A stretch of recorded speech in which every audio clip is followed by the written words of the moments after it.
heart has its reason. An enormous subject, the heart, not because it is the most important organ in the body and is necessary for life and therefore consciousness, but because it has connections to the infinite, all the way through from its physical, muscular tubule state right through to the monad. So there is an etheric part to the heart. It has its own chakra.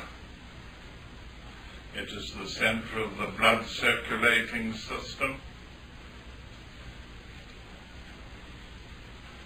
And it has through the ages been valued by poets, philosophers, and men and women who work at their jobs.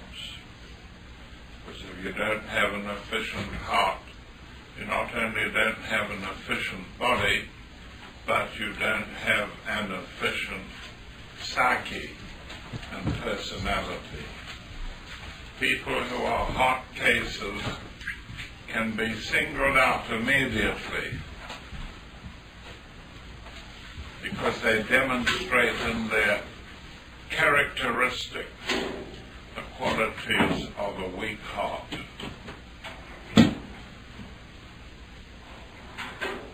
The other may be said also, that a strong heart, a big-hearted person, displays certain qualities all the way up to the spiritual. I must start the subject today with the experience of Blaise Pascal. He was a famous French mathematician, Pascal, living roughly about the time of Oliver Cromwell. Was a philosopher, had independent means, lived in Paris, and kept a diary which must be considered almost a spiritual diary.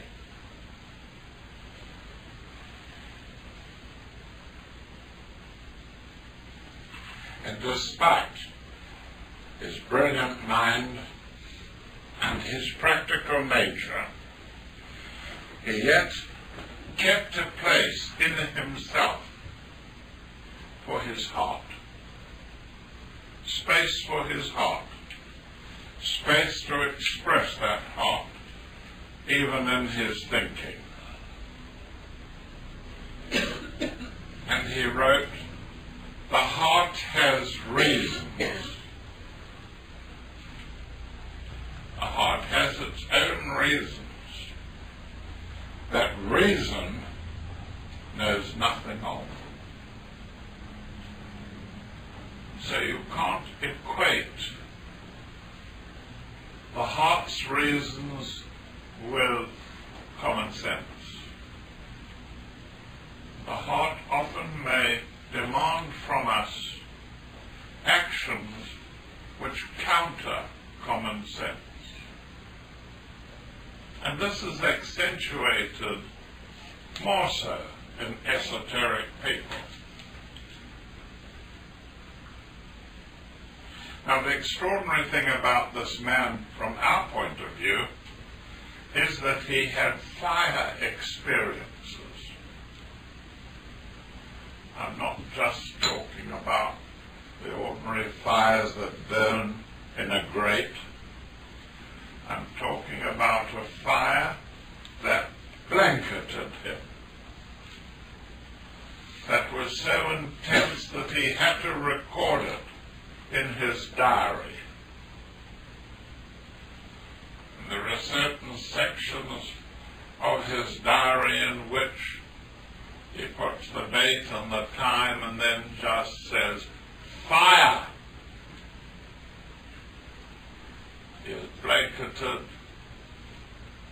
He is engulfed by that fire which I have spent 45 years writing about in my own spiritual diary. Events in the life in which it seems as if a fire higher than anything we can imagine burning in our fireplaces, a fire occurs that sweeps through us as from a source, a direction unknown, and consumes us. So that after the fire experience we say, there was not a part of me that was not touched by the fire. Not beginning at the base of the spine and running up the spinal canal or cord and reaching the head and doing this and that and opening up chakras en route and so on. No, just a fire that consumes, so that you know that it has reached every cell in your body and has touched the nucleus of every cell, so that after that moment, that time of the fire, you and your cells, or your cells and you, will be changed in the way that you think forever.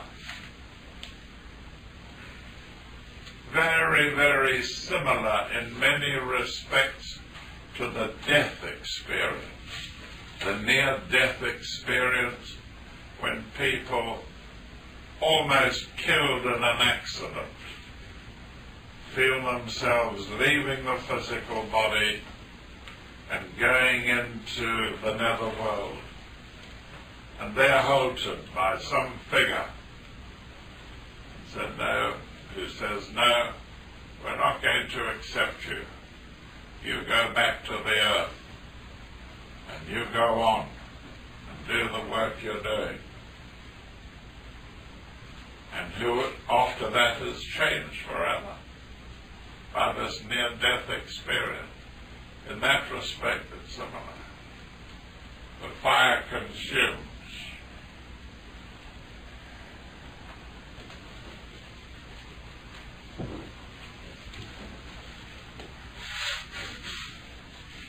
It does indicate genius somewhere. The genius may not yet be manifest, but if a person like Pascal has fire again and again, it is indicating that some genius is being alerted in that fire experience and will show itself sooner or later.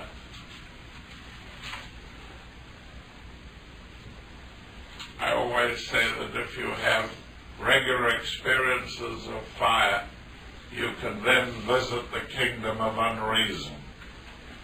And the kingdom of unreason is hell.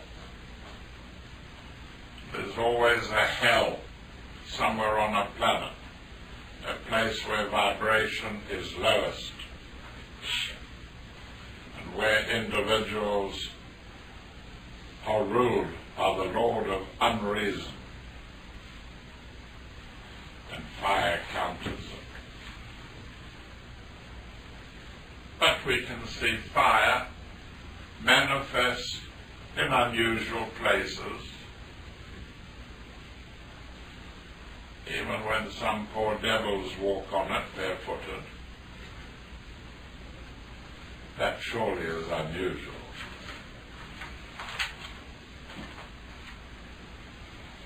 I watched a race being run, 5,000 meters.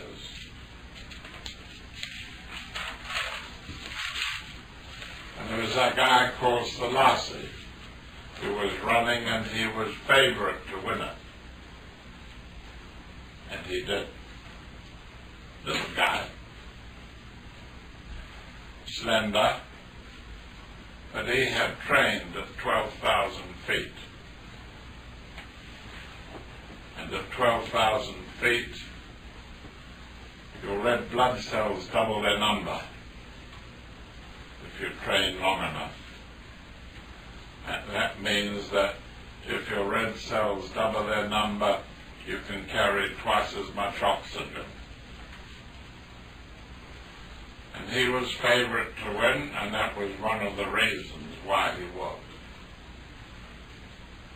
Running in the race also was a guy at least twice his size. Big, muscular Australian. And they set off. And this Australian soon showed that he was going to give Selassie a go in winning this race. He began to run all out. He was a big guy. And as I sat there and watched the race, I thought to myself, now, hang on, this little guy has got a heart, and the big guy's got a heart too. That little guy's got a heart that has to pump just this small volume of body. That big guy has got a huge amount of body to have to supply with blood. But he ran, and he ran, and he ran. He was just beaten by a hairbreadth. And everybody thought that he had run the best race that day. Yes, Selassie won by about that much. But the big guy carrying that weight around very nearly won. And sometimes we on the earth have loads to carry. Do you know, if you know anything about horse racing, the best horse in the race is most often heavily handicapped. Otherwise the bookies wouldn't be there. And it's true of esoteric endeavour as well, that if you have form, if you have lived hundreds of lives on the earth, you are given more than the average, the normal share of pain and suffering and load. By then, of course, you expect to be handicapped. And there's lots and lots of things that the finest souls, the highest souls, can be handicapped with.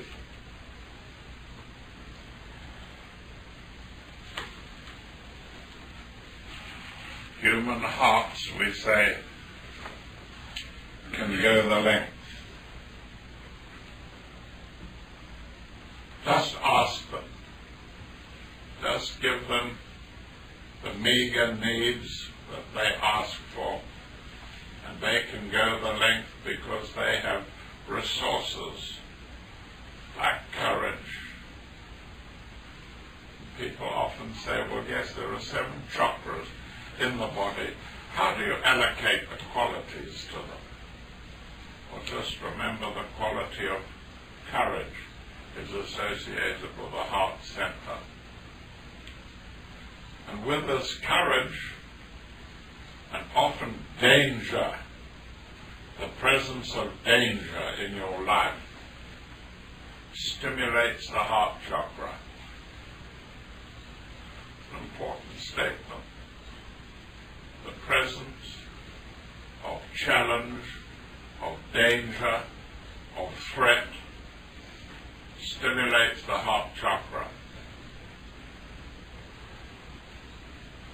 And also the presence of unfairness, that you are able to discriminate unfairness, the so-called British trait, which doesn't like the small guy to lose in a fight. That sort of thing is a heart quality. The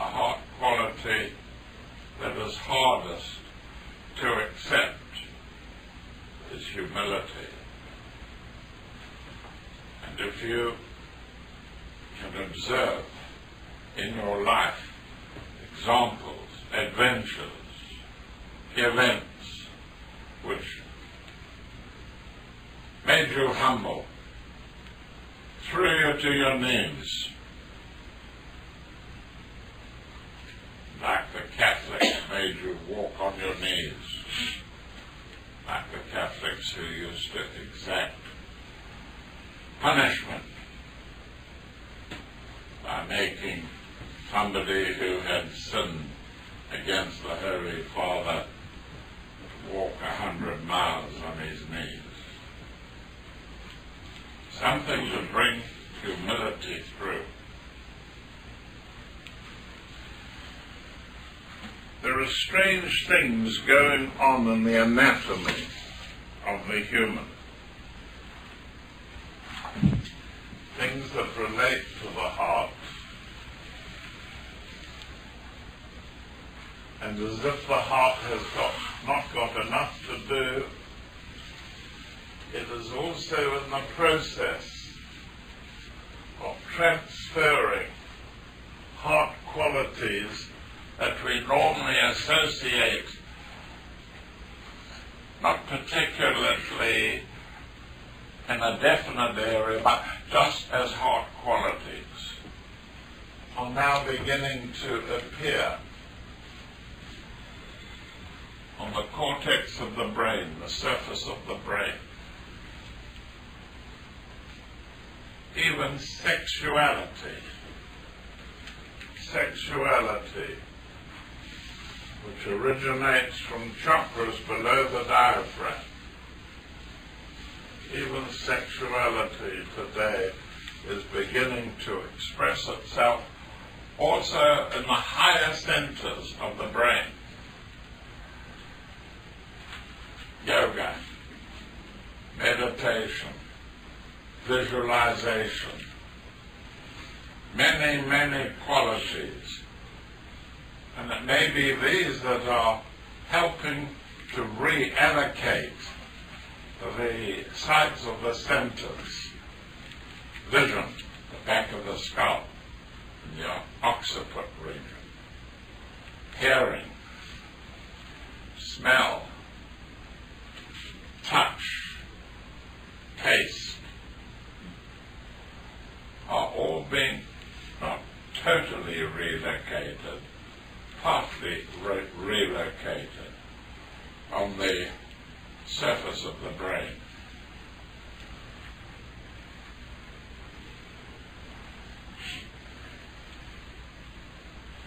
One of the things that is a heart quality and emerges with broken heart is loneliness, the loss of a partner,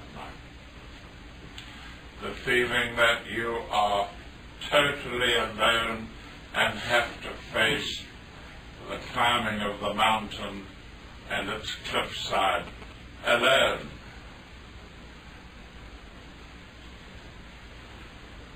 Mother Teresa, the Hindu protecting welfare worker, said that loneliness is the leprosy of mankind in the West. The Westerner's leprosy.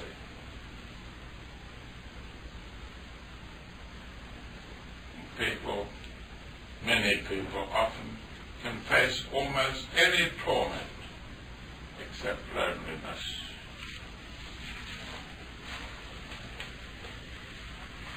And it often emerges. It often emerges when there is bereavement.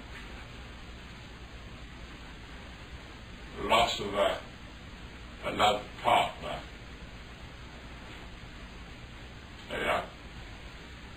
The bereaved one says, I can't go on.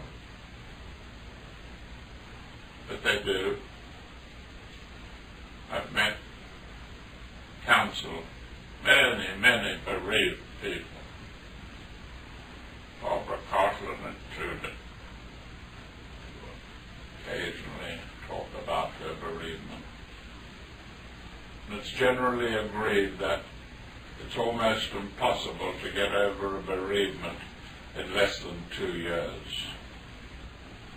Therefore, if you're going to counsel anybody on loneliness, especially when it comes from bereavement, help them to understand that they mustn't expect too much too soon, but to expect it to last 2 years or more. Scott and I know a family that was deeply bereaved. You watch out for characteristics if you are a counsellor, because if you can't counsel for bereavement, you have no use, not even to the state. And today the state employs counsellors who can talk to the bereaved, because you can suddenly lose an aircraft with 500 people on board, and a whole township can be bereaved. And the state must call in counsellors to talk to the bereaved. One of the characteristics that I've noticed with especially painful situations associated with the bereaved, and especially with men, though it happens with women as well, is they like to collect things. The bereavement has left a gap in their lives. Something is missing. Somebody, a heart is empty or broken. So they turn to collecting things. And the person that I'm thinking of now, Scott and I know, with a terrible bereavement in the family. They had he and his wife had 2 lovely daughters. And these daughters used to bicker and quarrel and argue, as girls often do, and girls often do in a family. And in desperation one day, with the elder girl teasing hell out of the younger girl threatened to shoot herself if the elder one did not stop. The elder girl went on. The younger girl walked into the next room, pulled open a drawer, took out a gun and shot herself. And that family was deeply grieved. The man in the family began to collect objects which he thought the dead daughter had loved, had appreciated. Some of them weird, guns, for instance, but especially knives, all kinds of knives, hundreds of them, packed in drawers and glass cases all over the place. And that was his way, taking these and pondering on them, turning them over, handling them lovingly, that he was partly at least able to deal with his grief. I have a sister who does the same thing. She's been married 4 times, bereaved 4 times, and she collects small items, variety of items. And when she gets lonely, she turns them out of her drawers lovingly, not listing them, but remembering how, where, and when she had obtained the little objects, figurines,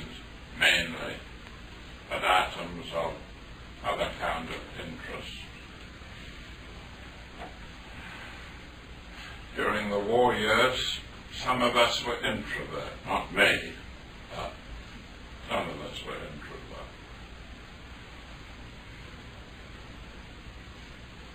And you would notice the characteristics of men huddled in a dugout, day after day, week after week, pounded. And it's in my book, which today was published, how men react to constant, unending harassment. And there were a party in the war years who used to collect lovingly and save every single little object that came from the wife or the girlfriend in their kit bags. And when the torment was longest and hardest, they would turn their kit bags up, lovingly examine a pair of socks that couldn't be worn in the Libyan desert, but the wife had sent them, knitted them herself, and he would imagine her knitting these socks lovingly, and dozens of other little objects that he had stored lovingly. Each object reminded him of some affection of his married partner or his wife or girlfriend, and of the domestic situation he had volunteered to get away from to join the army and fight for his country. If you are not sensitive to this kind of sorrow, which is there to plug the gap, the vacuum of a bereaved person, you're no good to counsel them.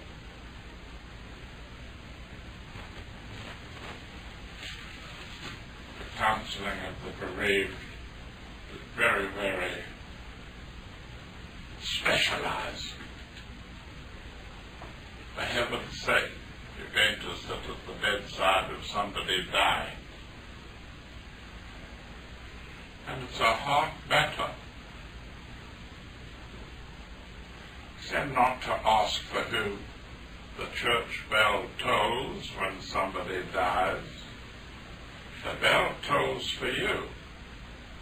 Part of you has died when somebody in the community leaves us. Tend not to ask for whom the bell tolls. It tolls for thee. Wonderful book. Forget it. Ernest Hemingway's For Whom the Bell Tolls. Lovely book. Written by a millionaire who you would have thought had everything, who committed suicide. So if you sit at the bedside of somebody who's dying, for heaven's sake, have something to talk to them about.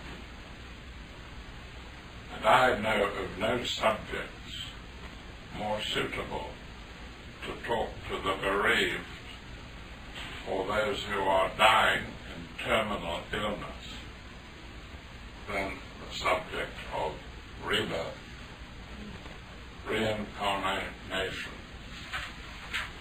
My dear, you will come back into incarnation again, as sure as the sun will rise tomorrow.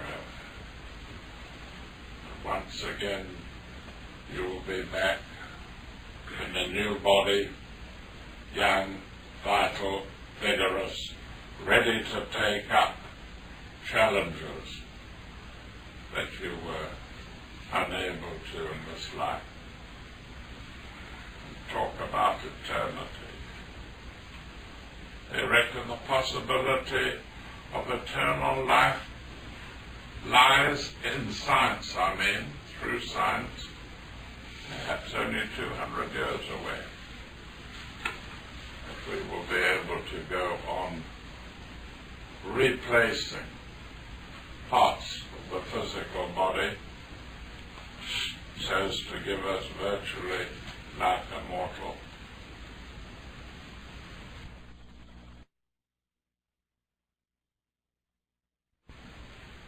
And it restored a picture of wholeness to him that had momentarily been lost. When that boy today talked about archetypes and poetry, archetypes that an esoteric understanding are tremendous inflows of energy. I have been to Australia 4 or 5 times, and I have admired the history of the Australians, and I know that Australia and New Zealand, they will march again on July the 10th when armistice for the whole globe is celebrated, 60 years of peace. And I hope that the Australians will cling to their archetypal patterns, the archetypal patterns that enable them to take over a continent and somehow bring to it culture and all the good things that are associated with a life form when its heart begins to pulsate and beat. The mechanism of the heart is well known to us, and we often turn to it. There is the fire. God is an all-consuming fire. There is a spark of the fire called the monad, and the monad emerging from the fire begins to put around itself the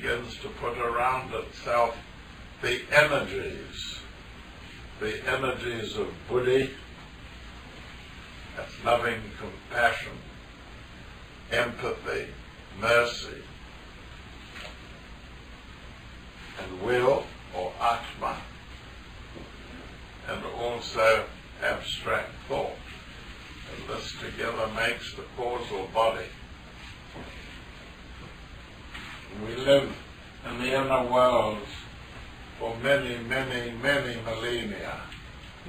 And then when we have strongly integrated a causal body, we send down a sutratma, a thread, and we begin to activate lower mental matter. We begin to activate emotional matter and physical matter and put together a personality. The personality takes, they say, 777 lives on the Earth planet in order to integrate and to produce a radiation which enables it to service the work of the soul. But we also have to establish what is called an antakarana. With mental substance, we have to build a bridge from the personality towards the higher self living in the causal body. And so here we have the personality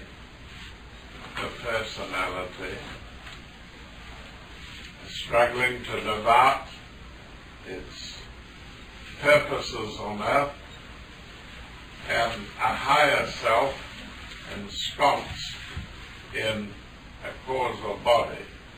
So that is the soul living there, and the personality down here.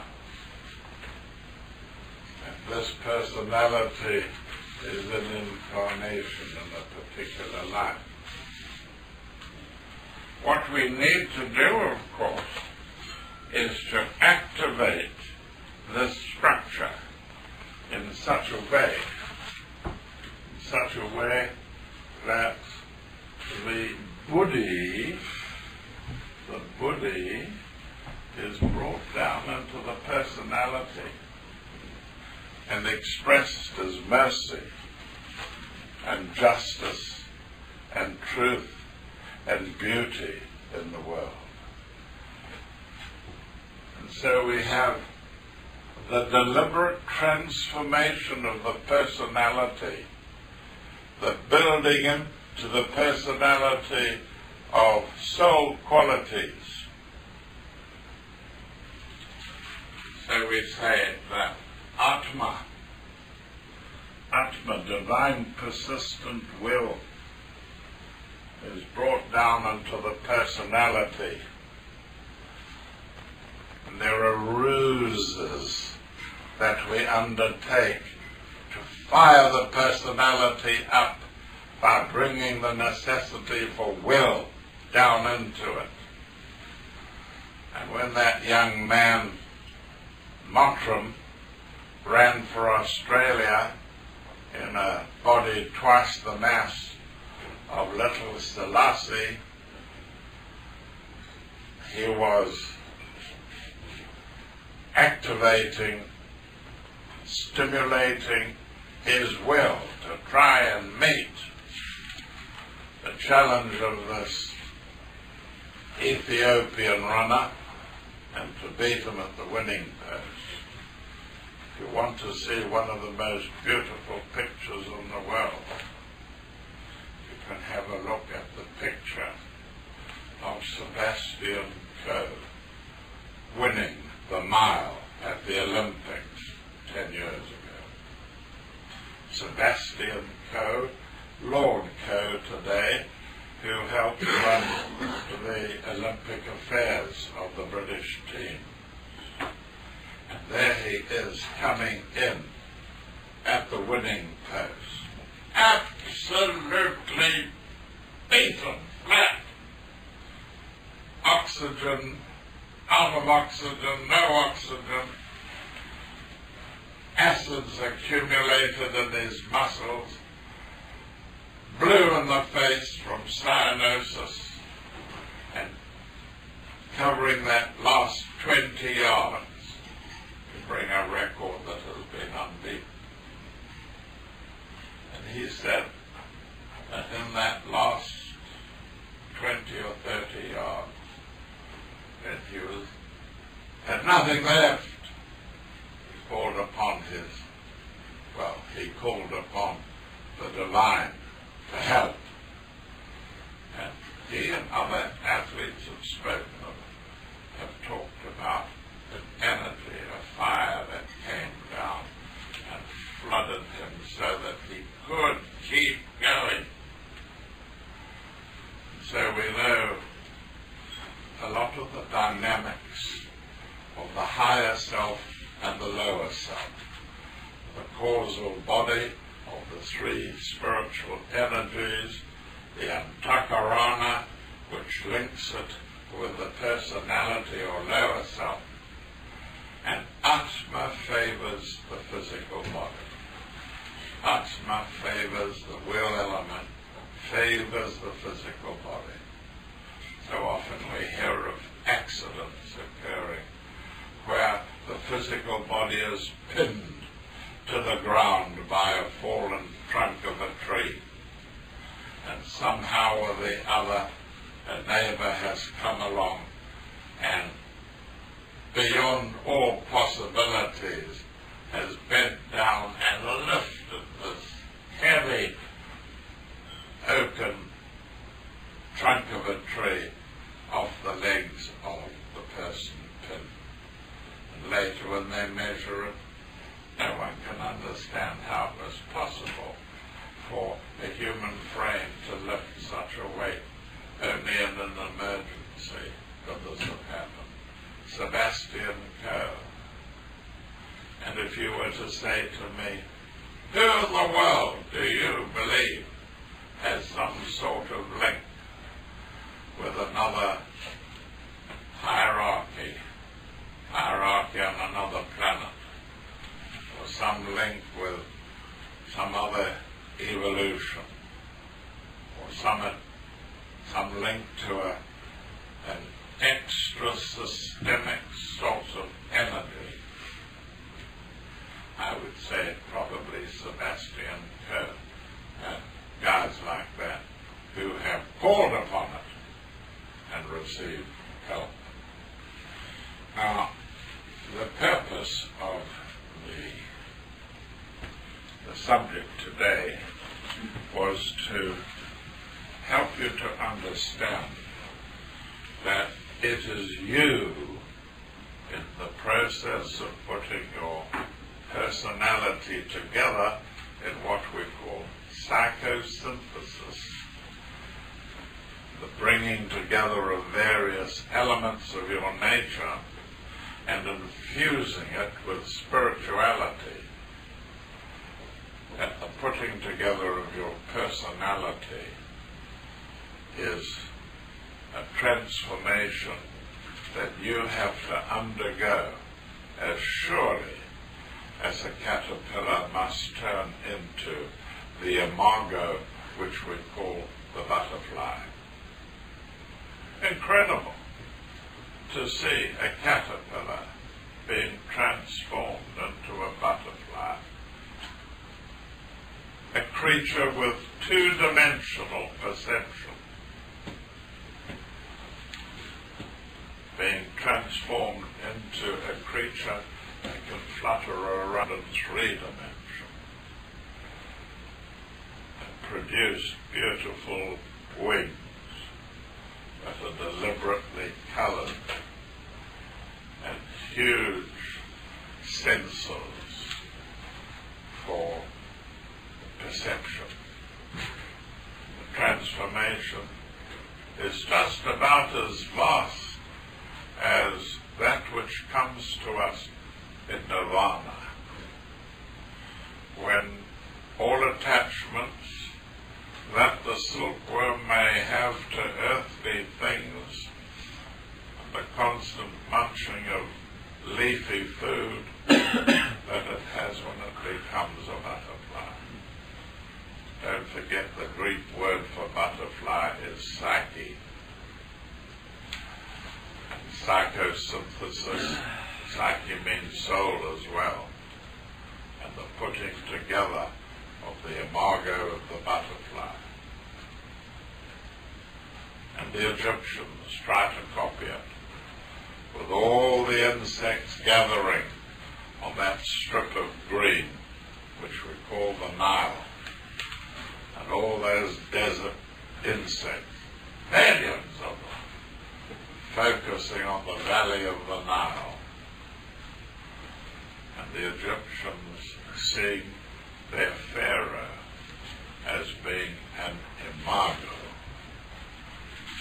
and they as the work of Eve, and how this imago was cultivated within his sarcophagus and adopted in the sarcophagus the splendid imago of a butterfly compared to the caterpillar population. What wonderful thing. So the struggle for heart qualities is a very important factor in spiritual life. The transformation of heart qualities. Not just sympathy that you give to somebody who is bereaved, but a compassion. A compassion for all things that live. A compassion that you can exercise in healing. A Florence Nightingale quality, who saw the men wounded in the Crimean War and the terrible conditions that they were living in, and how she said, I'm going to take a group of women to the Crimea Wounded men need to have women to look after them, not hardened old soldiers. And she did. And so we have the birth of perhaps the Red Cross movement years later, and the birth of nursing, and the discipline, and the first aid. Beautiful things arising out of the compassion of Florence Nightingale. I'm sure you have Americans and Aussies who could quote equally from their own history. And then another heart quality is the intuition. That flash of truth that rushes through you, and a flash of intuition. You know what it's like. You're pondering and brooding some problem, and you say, well, this is true. I suppose I should do that to help. And this may be the key, and you've got these things, and when you put them together, whack! Burst of energy comes through from the causal body. Why?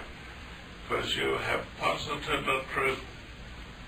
The truth of several factors have been put together, and you get a flash of energy come through. Rare, perhaps 3 or 4 times a year, in the average human, but the day will come when the heart chakra will be the focus of attention for a whole root race.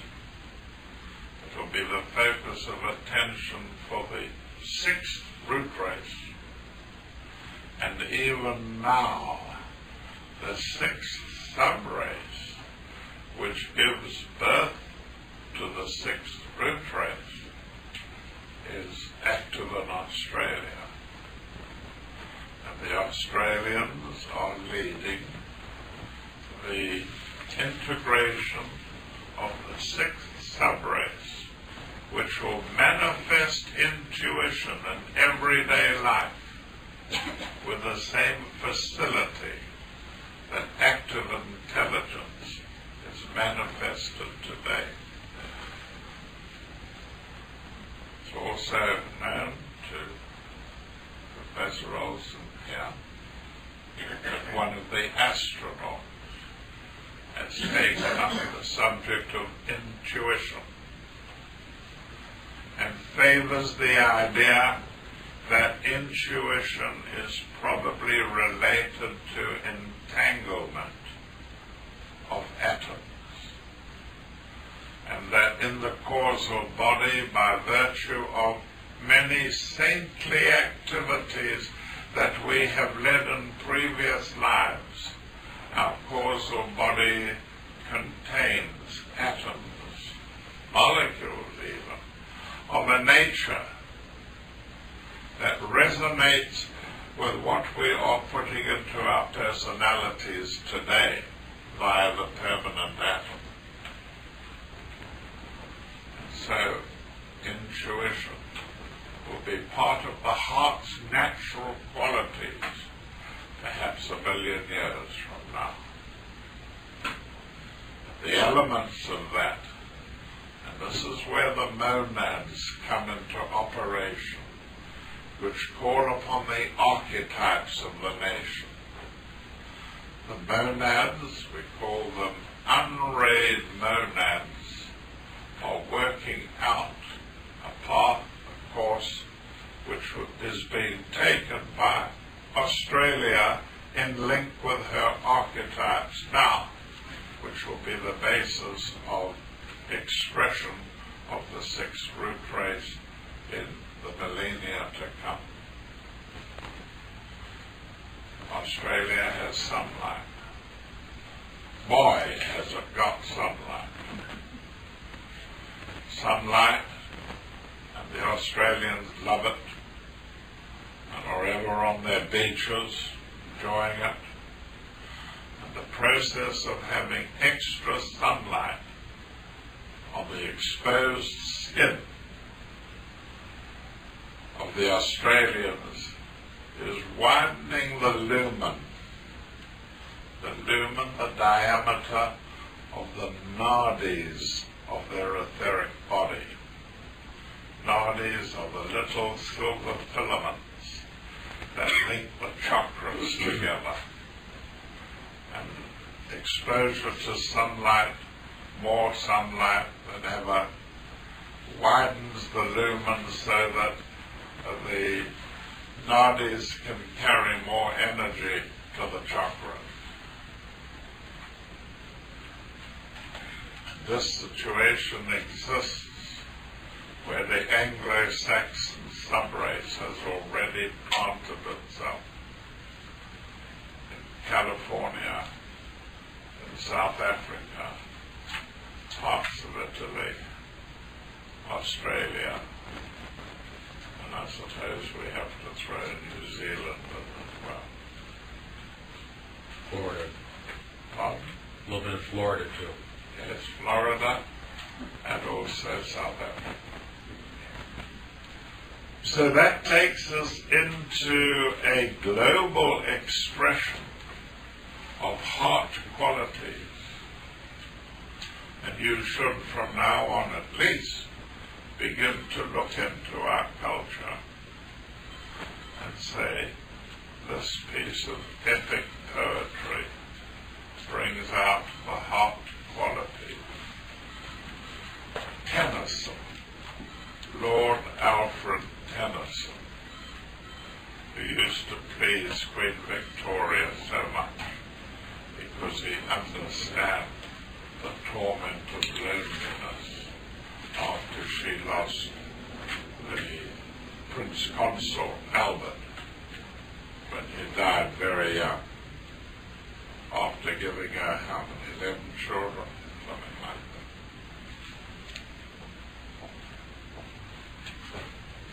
that. Lord Alfred Tennyson. You should look at a poem there called Mariana by Lord Alfred Tennyson. If you are a person suffering from loneliness, this should give you some joy.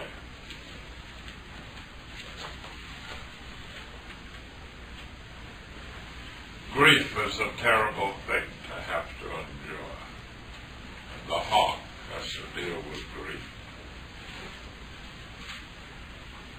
Groups of people can suffer grief. The terrible grief of the British people when Princess Diana was killed.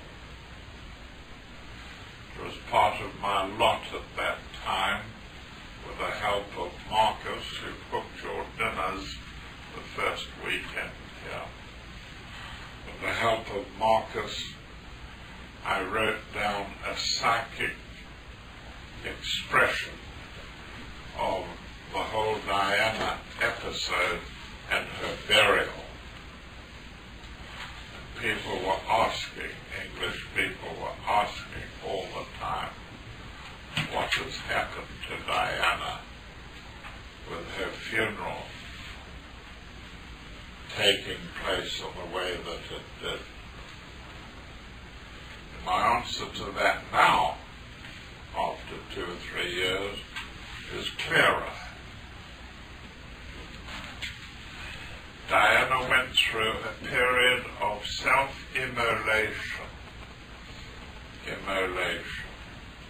Immolation is the secret of initiation, in which the individual immolated must sacrifice part of himself or herself. A part of the body is sacrificed usually over a fire. When Diana was buried, and there is a script somewhere, maybe lost, but it's somewhere at Little Elephant, many pages describing the event. When she was buried, funeral, often wrapped in the flag of the nation and so on, with her sons walking behind her through the crowded streets of grieving populace.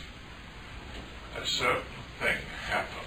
It was very, very hard to recognize it as self-immolation at the time. And what happened was, as the coffin went by containing her corpse, people grieved. And what they were doing was calling upon the living part of Diana, which was her astral body in close association with her corpse, calling on her, Diana. And the soul of that person gave the astral body to the British people, and it was atomized. It was dismembered in a sacrificial act of immolation. The body was dismembered and taken into the vast population of grieving people on the route of the coffin out of London to where she is today, buried on an island in the Spencer household somewhere up north there. And what was left from the immolation was Diana's mental body. Diana, in her last 2 or 3 years, was given great responsibilities. Every reputable charity in Britain tried to get onto Diana's list. And with each of these charities that she adopted, she went into the articles of association of these charities and learnt what they were doing, even visiting Africa and elsewhere, to give her encouragement to these charities. One of them was the charities that looked after people who had a limb blown off by minefields left over from war, and other charities. And the mental image of Diana is a sacred thing in the archives of Britain. Its use to us, to you, to anyone, is an example of immolation. Write the word down, I-double-M-O-L-A-T-I-O-N, immolation, where some part of the person involved is sacrificed. Her physical body was buried, but her astral body was alive,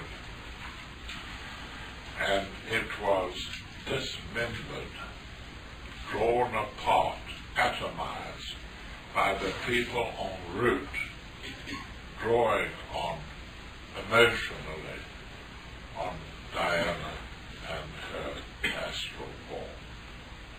I will take question time now for 10 minutes. That is part of the talk on The Heart Has Its Reason. We should remember that there is a cord linking the sinus node of the heart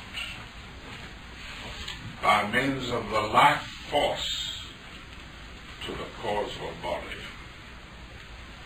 And at death, the life thread, the life cord anchored to the heart is severed.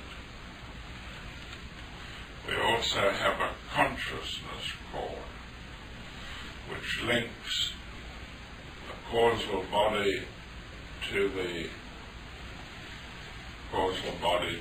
area around the pineal gland, which is also severed at the time of death.